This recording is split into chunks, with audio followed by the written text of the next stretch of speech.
Audio Jungle. Audio Jungle. Hello friends, welcome to our channel. मैं हूं आपके साथ नितिन पाल और आप देख रहे हैं इंश्योरेंस गुरु। मैं आपके लिए इंश्योरेंस से रिलेटेड, वाहन से रिलेटेड और ऐसे वीडियोस लेके आता रहता हूं जो डेली लाइफ में आपके लिए यूजफुल होते हैं। तो फ्रेंड्स, इसी तरह के वीडियोस देखने के लिए आप हमारे चैनल को सब्सक्राइब जरूर करें और साथ में बेल आइकन दबाना ना भूलें ताकि आप हमारे आने वाले वीडियोस की नोटिफिकेशन सबसे पहले अपने मोबाइल पे पा सकें। तो चलिए फ्रेंड्स, शुरू करते हैं आज का वीडियो। तो फ्रेंड्स, आज के वीडियो में मैं आपको road tax and registration charges add on cover के बारे में बताने जा रहा हूं। यूनाइटेड इंडिया इंश्योरेंस ने एक नया एड ऑन कवर लॉन्च किया है जिसका नाम है RTR cover, road tax and registration charges add on cover. जब हम कोई गाड़ी खरीदते हैं तो एक बहुत बड़ी राशि का भाग हमें गाड़ी का नंबर लेने के लिए यानी गाड़ी की रजिस्ट्रेशन और गाड़ी के रोड टैक्स के रूप में सरकार को चुकाना पड़ता है। और अगर गाड़ी दुर्घटनावश किसी दुर्घटना का शिकार हो जाती है तो उस स्थिति में ऐसा कोई भी प्रावधान नहीं है कि हमें गाड़ी के रजिस्ट्रेशन चार्जेस या फिर रोड टैक्स का भुगतान किया जाए। लेकिन फ्रेंड्स, यूनाइटेड इंडिया इंश्योरेंस की ओर से RTR नाम का एक कवर, जिसे हम road tax and registration charges add on cover कहते हैं, अपनी इंश्योरेंस पॉलिसी में कुछ अतिरिक्त प्रीमियम का भुगतान करके ऐसा RTR कवर ले सकते हैं जिससे दुर्घटना की स्थिति में हमें रजिस्ट्रेशन चार्जेस और रोड टैक्स पे बियर किए गए चार्जेस भी हमें पे होंगे। तो फ्रेंड्स, आइए registration and road tax add on cover के बारे में डिटेल में जानते हैं। कौन इस कवर को ले सकता है, कितना इसका प्रीमियम लगेगा, कब तक आप इस रोड टैक्स कवर को ले सकते हैं और दुर्घटना की स्थिति में कितना क्लेम मिलेगा, किन किन परिस्थितियों में क्लेम नहीं मिलेगा, इसके क्या एक्सक्लूजन रहते हैं, आपको छोटी से छोटी जानकारी इस वीडियो में मिलेगी। तो फ्रेंड्स, शुरू से लास्ट तक इस वीडियो को देखिए और road tax and registration charges add on cover के बारे में जानिए। Stand alone OD policy, package policy या फिर बंडल्ड पॉलिसी में टू व्हीलर या फिर प्राइवेट कार के लिए ही RTR कवर को लिया जा सकता है। कमर्शियल व्हीकल की स्थिति में RTR कवर को नहीं लिया जा सकता। और फ्रेंड्स, अगर आपके पास अपने व्हीकल के लिए पैकेज पॉलिसी है, बंडल्ड पॉलिसी है या फिर स्टैंड अलोन OD पॉलिसी है, उस ही स्थिति में आप RTR कवर को अपनी इंश्योरेंस पॉलिसी में शामिल कर सकते हैं। थर्ड पार्टी पॉलिसी में RTR कवर को शामिल नहीं किया जा सकता। तो फ्रेंड्स, अब बात करते हैं कि किन परिस्थितियों में हमें RTR कवर का लाभ मिलेगा। तो फ्रेंड्स, अगर व्हीकल टोटल लॉस होता है, कंस्ट्रक्टिव टोटल लॉस होता है या फिर व्हीकल चोरी हो जाता है, उस ही स्थिति में RTR कवर का आप क्लेम कर सकते हैं। Road tax and registration charges का क्लेम आप उसी परिस्थिति में इंश्योरेंस कंपनी को कर सकते हैं। अब अगला पॉइंट है, यदि गाड़ी की ओनरशिप ट्रांसफर होती है या फिर गाड़ी की री रजिस्ट्रेशन होती है और उस केस में अगर आपने कोई फ्रेश प्रीमियम पे किया है तो आपको तुरंत इंश्योरेंस कंपनी को सूचित करना होगा और पे किए गए टैक्स के अनुसार आपको प्रीमियम का भुगतान करना होगा। RTR कवर को आप किसी भी पॉलिसी के मिड में नहीं परचेज कर सकते हैं। पॉलिसी समाप्ति के बाद अगर पॉलिसी का रिन्यूअल है तो उस ही स्थिति में आप RTR कवर को अपनी पॉलिसी में शामिल कर सकते हैं।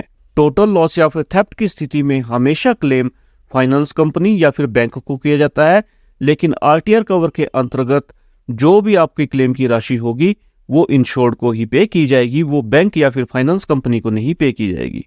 टोटल लॉस या फिर थेफ्ट क्लेम की स्थिति में रजिस्ट्रेशन चार्जेस और रोड टैक्स की रिसिप्ट्स हमें इंश्योरेंस कंपनी को सबमिट करवानी जरूरी है। उसका प्रूफ हमें देना जरूरी है कि हमने कितना रजिस्ट्रेशन चार्जेस या फिर रोड टैक्स गवर्नमेंट को पे किया है, उसके अनुसार ही हमें बेनिफिट अमाउंट मिलेगा। अगर आपने अपने व्हीकल की इंश्योरेंस पॉलिसी में रिटर्न टू इनवॉइस यानी कि RTI कवर लिया हुआ है तो आप अपनी इंश्योरेंस पॉलिसी में RTR कवर को शामिल नहीं कर सकते हैं।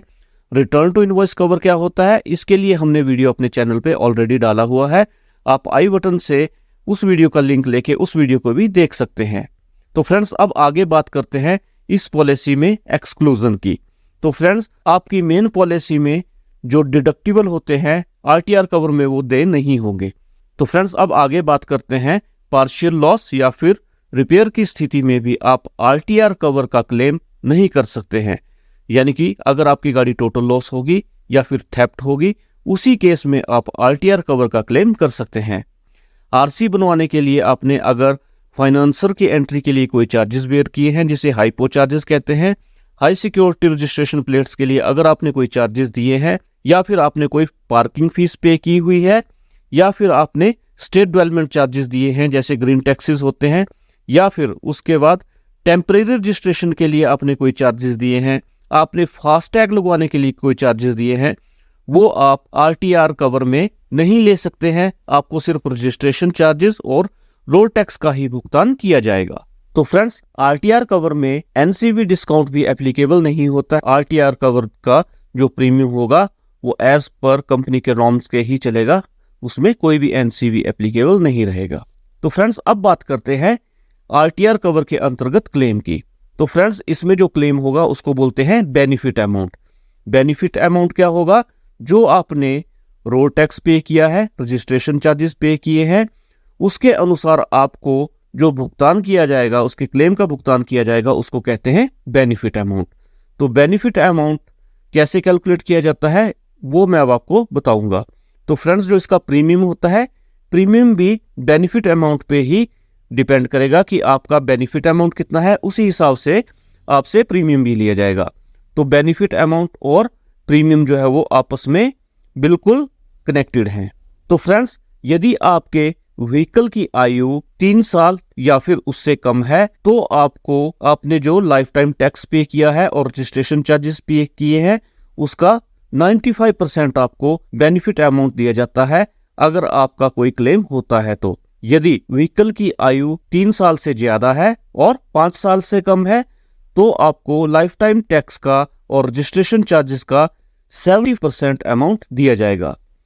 और इसी तरह 5 साल से ज्यादा आपके व्हीकल की आयु है और 8 साल से कम है तो आपको रजिस्ट्रेशन चार्जेस और रोड टैक्स का 50% पे किया जाएगा। और अगर आपके व्हीकल की आयु 8 साल से ज्यादा है और 12 साल से कम है तो आपको रजिस्ट्रेशन चार्जेस और रोड टैक्स का 35% बेनिफिट अमाउंट मिलेगा। और अगर आपके व्हीकल की आयु 12 साल से ज्यादा है तो आपने जो लाइफ टाइम टैक्स पे किया है, आपने रजिस्ट्रेशन चार्जेस पे किए हैं और आपने जो रोड टैक्स पे किया है उसका आपको 20% बेनिफिट अमाउंट मिलेगा अगर आपकी इंश्योरेंस पॉलिसी में टोटल लॉस या फिर थेफ्ट का क्लेम होता है। तो फ्रेंड्स, अब बात करते हैं प्रीमियम की। तो अगर आपके पास कोई प्राइवेट कार है तो आपको बेनिफिट अमाउंट का 0.25% प्रीमियम के रूप में देना होगा। और अगर आपके पास 2 व्हीलर है तो 2 व्हीलर पे आपको बेनिफिट अमाउंट का 0.11% जो है वो प्रीमियम पे करना होगा। इसके ऊपर जीएसटी जो है वो अलग से लगेगा। तो फ्रेंड्स, ये था यूनाइटेड इंडिया इंश्योरेंस के द्वारा नया लाया गया आरटीआर कवर, जिसको कहते हैं registration charges and road tax add on cover. तो कुछ अतिरिक्त प्रीमियम पे करने के बाद आप अपनी इंश्योरेंस पॉलिसी में इस कवर को शामिल कर सकते हैं और रजिस्ट्रेशन और रोड टैक्स जो आपने पे किया है, अगर टोटल लॉस की स्थिति होती है या फिर चोरी की स्थिति होती है तो आप उस अमाउंट को भी रिकवर कर सकते हैं। तो फ्रेंड्स, ये था आज का वीडियो जिसमें मैंने आपको आरटीआर कवर के बारे में बताया। आपको आज का वीडियो कैसा लगा आप मुझे कमेंट सेक्शन में जरूर बताइएगा। इस वीडियो से रिलेटेड, वाहन से रिलेटेड या फिर इंश्योरेंस से रिलेटेड आपको कुछ और पूछना है तो वो भी आप मुझसे कमेंट सेक्शन में पूछ सकते हैं। आज के लिए इतना ही है। जल्द एक नया वीडियो लेके आपसे मिलूंगा। अपना ख्याल रखिएगा। जय हिंद, जय भारत।